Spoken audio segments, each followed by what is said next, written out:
നമസ്കാരം, കൊട്ടാരക്കര മീഡിയയിലേക്ക് സ്വാഗതം. തൊഴിലാളികളെ കൂട്ടത്തോടെ പുറത്താക്കി ഡൈസൺ.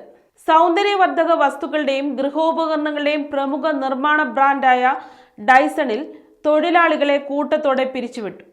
മീറ്റിംഗുകളിൽ പങ്കെടുക്കാൻ ജീവനക്കാർക്ക് ഇമെയിൽ അയക്കുകയും പിന്നീട് ഇവരെ ഒഴിവാക്കുകയുമാണെന്ന് HR അറിയിക്കുകയായിരുന്നു.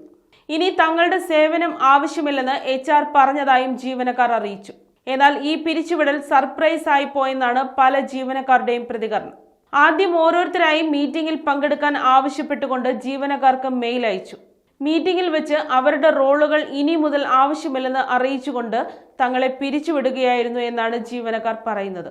ഇതിനു മുൻപ് UK-യിലെ 1000 തൊഴിലവസരങ്ങൾ വെട്ടിക്കുറച്ച കമ്പനി സിംഗപ്പൂർ ജീവനക്കാരെ ഇത് ബാധിക്കില്ലെന്ന് ഉറപ്പു നൽകിയിരുന്നു. ഇതിന് തൊട്ടു പിന്നാലെയാണ് സിംഗപ്പൂർ ജീവനക്കാർക്ക് നേരെ കമ്പനി നടപടി സ്വീകരിച്ചിരിക്കുന്നത്. ജോലി നഷ്ടമായ ജീവനക്കാരുടെ എണ്ണം സംബന്ധിച്ച് കൃത്യമായ വിശദാംശങ്ങൾ പുറത്തു വന്നിട്ടില്ല.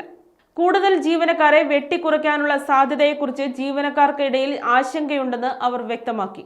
ജീവനക്കാരോടുള്ള ഇത്തരം മനോഭാവം ആത്മവീര്യം കുറയ്ക്കുന്നതാണെന്നും ജീവനക്കാർ ആരോപിച്ചു.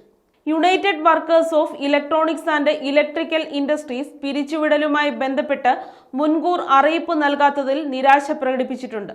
എന്നാൽ പിരിച്ചുവിട്ട തൊഴിലാളികൾക്ക് ആവശ്യമായ കൗൺസിലിംഗും ഔട്ട് പ്ലേസ്മെന്റ് സേവനങ്ങളും നൽകുന്നുണ്ടെന്ന് ഡൈസൺ വൃത്തങ്ങൾ അറിയിച്ചു.